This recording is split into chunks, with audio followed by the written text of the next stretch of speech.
तो last part के and पर हम लोगों ने देखा था कि पूरे शहर को चमकदड़ एनिमलीज का एक बहुत ही बड़ा झुंड पूरी तरीके से घेर लिया था। शहर के अंदर का कम्युनिकेशन पूरी तरीके से टूट गया था। अब आके आसमान के बादल बिल्कुल एक टोर्नेडो की तरह घूम रहा था। बिजलियां की गड़गड़ाहट हर किसी के दिल को थरथरा कर कंपा रहा था। और शहर के अंदर एक ऐसा बारिश शुरू होता है जो कि 50 सालों से कभी भी देखा नहीं गया था। हर जगह पर बस रेड अलर्ट को जारी कर दिया गया था। गवर्नमेंट की तरफ से हर किसी को अलर्ट भेजा जाता है कि सबके सब सिटीजन अपने घर के अंदर रहे, कोई भी बाहर ना आए और जितने भी सारे सेफ्टी प्रिकॉशन है उन सभी को लेने के लिए। इसके अलावा जो वॉलेंटियर में काम करता है उनको भी बाहर आने के लिए मना करा जाता है। टाइम सुबह का था बट शहर के अंदर अंधेरा छाई हुई थी। ऑफिस में जाते हुए लोग दरवाजे के सामने खड़े होते हुए कहता है ये कैसा परिस्थिति चल रहा है। देखने में लग रहा है कि दुनिया में कयामत टूट पड़ी है। पूरी दुनिया जैसे कि किसी कारण से रो रही है। इतना ज्यादा बारिश मैंने अपनी पूरी जिंदगी में नहीं देखा। भाई इसी भेपी बारिश के आवाज को चीरते हुए तो बाइक तेजी से रास्ते में दौड़ रहा था। मैं पीछे कलर का कहता है ये इधर इतना ज्यादा बदल कैसे गया कि हमें सच में वहाँ जाना चाहिए या फिर हमें घर वापस से लौट जाना चाहिए। जियांगलू कुछ तो बताओ। दिखाई देता है सामने वाली बाइक में असल में जियांगलू जा रहा था जो कि पीछे से वो रेड हेयर वाला बंदा उसको फॉलो कर रहा था। उसी पल एक डार्क चमगादड़ जियांगलू के ऊपर हमला करने के लिए आगे आता है। वो जल्दी से बाइक को स्लाइड करते हुए रोकता है और अपने हाथ पर फायर एनर्जी को एक्टिव करते हुए कहता है कि तुम अपनी मौत की तलाश में आए हो। और इसी के साथ वो उसके ऊपर फायर वॉल को लॉन्च करता है। वो चमगादड़ आग के लपटों में आते हुए जलने लगता है। भाई पीछे से वो रेड हेयर वाला हैरान होते हुए कहता है इन एनिमल्स के साथ क्या गलत है। नॉर्मली तो कोई भी कमजोर एनिमली ताकतवर पायोनियर के सामने नहीं आते, वो उनसे भागते हैं। बट तभी वो चमगादड़ उस आग के लपटों के बीच से चीखता है और देखने में लग रहा था वो आग उसके शरीर के ऊपर कोई भी प्रभाव नहीं दे रहा था। भाई जियांगलू हैरान होते हुए कहता है नहीं ये जला था बट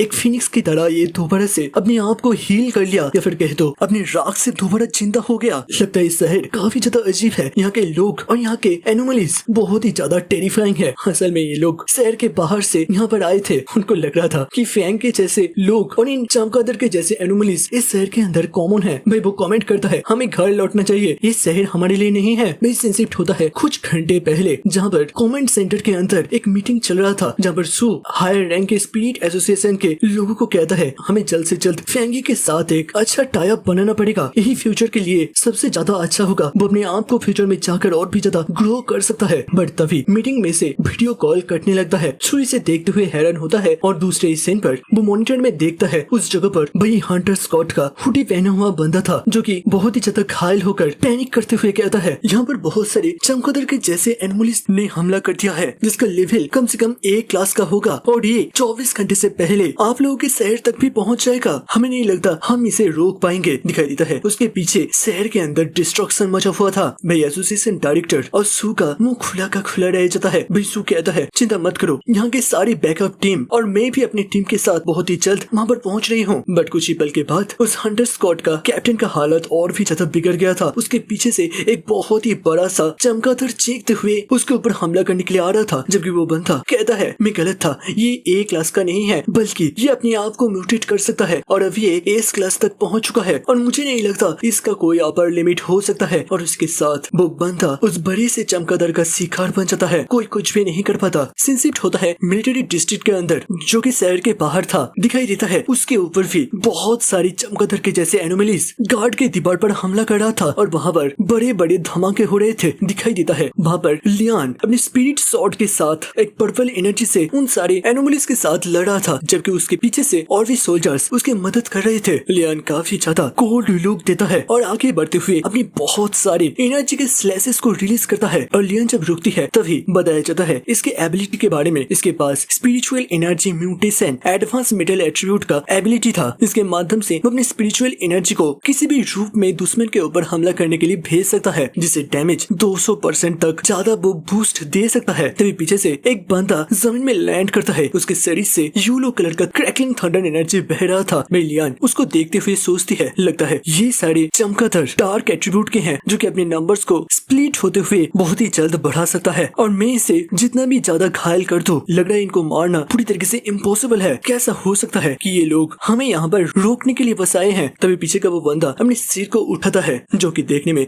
बिल्कुल डीमन स्लेयर के जिनेत्सु की तरह था। वो एक स्माइल के साथ कहता है कमेंटर लियान लगता है आपके सारी चोट बहुत ही अच्छी तरीके से हील हो चुका है और देखने में लग रहा है अब पहले से भी काफी ज्यादा ताकतवर हो चुके हैं। फिर वो आसमान की तरफ देखते हुए कहता है बट यहाँ पर बस बस हम दोनों ही सीनियर ऑफिसर हैं इस डिस्ट्रिक्ट को प्रोटेक्ट करने के लिए, और देखने में लग रहा है शहर का सिचुएशन अब हमारे कंट्रोल के बाहर जा रहा है और लग रहा है ये लोग हमें यहाँ पर बांध के रखना चाहता है। हमें बताइए हमारा नेक्स्ट ऑर्डर क्या है। लियान कहती है डिस्ट्रिक्ट के अंदर से हमारा कम्युनिकेशन पूरी तरीके से टूट चुका है, हम लोग अंदर किसी से भी कनेक्ट नहीं कर पा रहे। बाकी दूसरे मिलिट्री ऑफिस का भी सेम हालत हुआ होगा। वही पीछे से बाकी के सारे सोल्जर्स भी कहता है प्लीज हमें बताइए हमारा नेक्स्ट मूव क्या होगा। वही लियान अपने स्पिरिट एनर्जी से बना हुआ तलवार को बाहर निकलता है और चीखते हुए कहता है टीम 1 और 2 इसी जगह पर रहते हुए डिफेंस लाइन को प्रोटेक्ट करेगा और बाकी के सारे लोग मेरे पीछे आओ। हमें डिस्ट्रिक्ट के अंदर के बाकी के मिलिट्री जोन के साथ अपनी कनेक्शन को दोबारा से एस्टेब्लिश करना पड़ेगा और सामने जो भी एनोमलीज तुम्हें दिखाई दे रहा हो उन सबको खत्म कर दो। इन चमगादड़ों का असली टारगेट हमारे ये गार्डनिंग जोन नहीं है, बल्कि ये लोग इस पूरे शहर को ही अपना टारगेट बना लिया है। दिखाई देता है शहर के ऊपर चमगादड़ों का एक पूरा बादल सा छा जाता है। दूसरी तरफ से बारिश रुकने का नाम नहीं ले रहा था। एक आदमी शहर के रास्ते से बारिश के बीच से वो अपने बैग को सिर के ऊपर रखते हुए दौड़ते हुए घर की तरफ लौट रहा था। वही बस स्टॉपेज में वही रेड हेयर वाली लड़की थी जो कि जंगल के अंदर फेंक के उस फायरी पिक्चर को लाइव स्ट्रीम के अंदर रिकॉर्ड करा था। वो एक्साइटेड होते हुए कहती है चलो सारे ऑडियंस इस बारिश को लेकर काफी ज्यादा एक्साइटेड है। ये टॉपिक ही आज पूरे देश के अंदर ट्रेंडिंग में चल रहा है और मैं इसी का फायदा लेते हुए आज इस लाइव स्ट्रीम को करूंगी। वो साइड में देखते हुए कहता है पिछले बार भी मैंने बहुत ज्यादा रिस्क लिया था तो मेरे को एक बहुत ही अच्छा सा वायरल शॉट मिला था और मेरे को पता नहीं बट मेरे दिल के अंदर पूरा विश्वास है आज भी कुछ ऐसा ही चीज मैं रिकॉर्ड कर पाऊंगी। भाई दिखाई देता है उसके साइड वाला लड़का अचानक से कपकपाने लगता है और वो लड़की कुछ देखते हुए उसके आंखें सिकुड़ जाता है। वो पूरी तरीके से सदमे में चला जाता है। फिर वो जोर से चीख उठती है। दिखाई देता है उसके साइड वाले लड़की को एक डार्क चमगादड़ ने काट लिया था और उस लड़की के मुंह से खून निकल रहा था। तुरंत ही आसपास के लोगों के ऊपर चमगादड़ों का हमला हो जाता है। लोग अपने बचाव करने के लिए अपने सीक्रेट बंदूकों को बाहर निकलते हुए उन चमगादड़ों के ऊपर गोली चला रहा था, बट इसका कोई भी फायदा नहीं निकलता और उन लोगों को पकड़ते हुए वो चमगादड़ हवा में उठाने लगता है और कुछ लोगों के गले को काटते हुए उनका खून चूसने लगता है, जबकि वो लड़की चीखते हुए मदद की पुकार लगाते हुए वहाँ से दौड़ते हुए भागने का कोशिश करता है। बट उसी पल एक चमगादड़ आते हुए उसके भी कंधे पर अपने पैरों से हमला करते हुए पकड़ लेता है। लड़की जोर से चीखती है और जब वो चमगादड़ लड़की को काटने ही वाला था एक ब्लू कलर के स्पीयर से उस चमगादड़ को फाड़ दिया जाता है। वो एनिमली नीचे गिरता है। वही लड़की अपने सामने किसी पायोनियर को लैंड करते हुए देख पाती है। दिखाई देता है यहाँ से सुक्विंग और उसका टीम थी। सुक्विंग अपने हाथ को आगे बढ़ाते हुए कहती है चिंता मत करो, मेरा टीम तुम्हें अपने घर सही सलामत भेज देगा। मेरी सू जब लड़की को उठा रही थी सू के टीम मेंबर्स कहता है ये एनोमलीज कुछ टाइम पहले बस डी रैंक के थे और अभी देखो ये लोग सी रैंक के अंदर इवॉल्व कर चुके हैं और इनका नंबर्स भी अब पहले से बढ़ने लगे हैं और हमें लग रहा है ये अपने आप को और भी ज्यादा इवॉल्व कर सकता है। भाई सू कहती है लगता है ये सारी चमगादड़ इंसान को खाते हुए अपने आप को इवॉल्व कर सकता है, तो फिर हमें पहले ये इंश्योर करना पड़ेगा कि आसपास कोई भी आम इंसान रास्ते में ना हो और सबके सबको घर के अंदर सही सलामत भेजना पड़ेगा। चलो तुम लोग जाओ और आसपास जितने भी सारे लोग हैं उनको अपने घर सही सलामत भेज दो और उसके बाद हम लोग दोबारा से इसी जगह पर मिलेंगे। अब जाओ। भाई पीछे से वो दोनों टीम मेंबर्स हाँ में जवाब देते हुए वहाँ से जाने लगता है। जबकि सीन शिफ्ट होता है फैंग के पास। वो बिल्डिंग्स के ऊपर अपने जलते हुए तलवार को लेते हुए जंप करते हुए एक जगह से दूसरी जगह पर जा रहा था। तभी उन सारी छोटे चमगादड़ के बीच एक बड़ा सा चमगादड़ फैंग को नोटिस कर लेता है और दूसरे पल वहाँ पर बहुत सारी चमगादड़ फैंग के ऊपर हमला करने के लिए आगे बढ़ता है। भाई फैंग सोचता है वो बड़ा सा चमगादड़ कम से कम घोस्ट एक्स रिलेम के 3 स्टार तक पहुंच चुका है। वो अपनी तलवार पर हेवनली फायर को एक्टिव करता है और सामने की तरफ एक बहुत ही खतरनाक फायरी स्लैश को रिलीज करता है, जिस फायरी ऑर्डर के साथ टकराते हुए वहाँ पर सामने के सारे एनोमलीज जलकर खाक हो जाता है। बट तभी फैंग सामने कुछ अजीब सा नोटिस करता है और कहता है ये एनोमलीज किसी दूसरे एनोमली से काफी ज्यादा अलग है। ये लोग जब भी जख्मी होते हैं वो तुरंत ही अपने आप को म्यूटेट करने का कोशिश करता है या फिर उनके बॉडी पार्ट्स दोबारा से एक नए चमगादड़ का रूप ले लेता है। अगर इसी तरीके से चलता रहा तो फिर पूरे शहर के अंदर बहुत सारी एनोमलीज का एक्सट्रीमली हाई एनर्जी के कॉन्सेंट्रेशन जोन बन जाएगा। मतलब शहर के अंदर एक की जगह बहुत सारे कोड सेंटर बन जाएगा और उनमें से एक एक भी शहर को पूरी तरीके से तबाह कर सकता है। मुझे बाकी के स्पिरिट एसोसिएशन के लोगों के साथ कनेक्ट करना पड़ेगा जिससे कि मेरे को और भी ज्यादा इंफॉर्मेशन के बारे में पता चल सके। बट तब तक के लिए मैं अपने सामने के सारे एनिमल्स को खत्म कर दूंगा और उसी के साथ वो अपने बाउंडलेस डार्क रिलम को एक्टिव करता है जिसके अंदर अभी उसका वो छोटा सा फूल का पेड़ भी था जिसके कारण से उसका डार्क डोम अब डेसोलेशन एट्रीब्यूट के कारण से ग्रीन कलर का देखने में लग रहा था। और फैंग चीखता है तो फिर तुम सारे एनिमल्स मेरे स्पीड ब्लॉसम फूल के खाना बनने वाले हो। वो सारी चमगादड़ उस वॉर्टिक्स के अंदर खींचता चला जा रहा था बिल्कुल एक ब्लैक होल की तरह। और फैंग सोचता है मेरे को इसको जल्द से जल्द खत्म करना पड़ेगा। फैंग याद करता है और हमें बताया जाता है कि फैंग ने ऑलरेडी जितने भी पावनियर से अभी तक टीम अप करा है। उसके साथ साथ इली के सारे दोस्त भी फैंग के घर पर शेल्टर बनाकर रहने के लिए मैसेज कर दिया गया था और वो एक्सपेक्ट करता है वो लोग अभी तक उसके घर तक पहुंच गए होंगे और वो सभी लोग मिलकर जरूर से उसके घर के आसपास के सारी जगह को प्रोटेक्ट कर लेगा। बट फैंग को डर है कि अगर इसी तरीके से इन चमगादड़ों का लेवल बढ़ता रहा तो फिर उनके टीम अप करने के बावजूद सरवाइव करना मुश्किल हो जाएगा। दिखाई देता है एक कंप्यूटर स्क्रीन के ऊपर फैंग के सारे दोस्त और भी बहुत सारे पार्टनर्स के पिक्चर लगाए गए थे और स्क्रीन के ऊपर एक बहुत बड़ा दरार बन गया था। लगता है कि स्पिरिट एसोसिएशन के हेड सेंटर में भी शायद से ऑलरेडी हमला हो चुका था। बेसिन शिफ्ट होता है 10 मिनट के बाद कम्युनिकेशन टावर के साइड वाली बिल्डिंग में, जहाँ पर क्विंग सू अपनी स्पिरिट एनर्जी को एक्टिव करते हुए उन सारे एनोमलीज के साथ लड़ रहा था और वो परेशान होते हुए कहता है लग रहा है इन सब का कोई भी अंत नहीं है और अगर इसी तरीके से चलता रहा तो फिर बहुत ही जल्द मेरा एनर्जी भी अब धीरे धीरे खत्म हो जाएगा। पता नहीं मेरे बाकी के दोनों टीममेट्स का क्या हालत हुआ होगा। मैं बस दुआ करता हूँ कि वो लोग किसी परेशानी में ना फंस गए हो। उसी वक्त साइड के एक ऊंचे से बिल्डिंग पर कोई जोर से चीखता है प्लीज हमारी मदद करो। सू देखती है बिल्डिंग के उस फ्लोर पर बहुत सारे चमगादड़ जैसे कि एक साथ इकट्ठा होते हुए अंदर घुसने का कोशिश कर रहा था। सू जल्दी से बिल्डिंग के दीवार पर दौड़ते हुए उस तरफ बढ़ने लगती है और मन ही मन सोचती है मैंने किसी तरीके से अपनी टीम के मदद से सभी आम लोगों को तो घर तक पहुंचने में मदद कर दिया है, बट लग रहा है अवे एनोमलीज घर के अंदर घुस के भी हमला करना शुरू कर दिया है। अगर इसी तरीके से चलता रहा तो फिर ये लोग बहुत ही जल्द लोगों का शिकार करते हुए म्यूटेट होते हुए स्पिरिट क्रिएशन लेवल के पावर तक भी पहुंच जाएगा और अगर वो लोग पहुंच गए तो फिर ये हमारे कंट्रोल के बाहर चला जाएगा। हम इसमें कुछ भी नहीं कर सकते। ये सिचुएशन बिल्कुल कैपिटल के वही डिजास्टर की तरफ बढ़ता जा रहा है। वो हवा में जाम करते हुए अपने स्पिरिट एनर्जी का इस्तेमाल करते हुए बहुत सारे स्पीयर से उन चमगादड़ों के ऊपर हमला करता है। दिखाई देता है उन सारे चमगादड़ों के बीच एक बहुत ही बड़ा सा चमगादड़ भी था जो कि सू के हमले का शिकार बनता है, बट तुरंत ही बहुत सारे छोटे छोटे चमगादड़ सू के ऊपर हमला करता है और सू अपने बैलेंस को बिगड़ते हुए ऊपर से नीचे की तरफ फ्री फॉल करने लगता है और वो भी चीखने में मजबूर हो जाता है। बट तभी वो अपने सामने से एक ग्रीन कलर की रोशनी को देख पाता है। दिखाई देता है उन सारे चमगादड़ों के बीच एक टॉर्नेडो सा बन गया था और वो सारे चमगादड़ अचानक से उसी टॉर्नेडो के अंदर एब्सॉर्ब होने लगता है। सू सोचता है लगता है वो बड़ा सा चमगादड़ घायल होने के बाद इन सभी को एब्सॉर्ब करना शुरू कर दिया है। लगता है अब एक असली किंग एनोमली का जन्म होने वाला है। नहीं,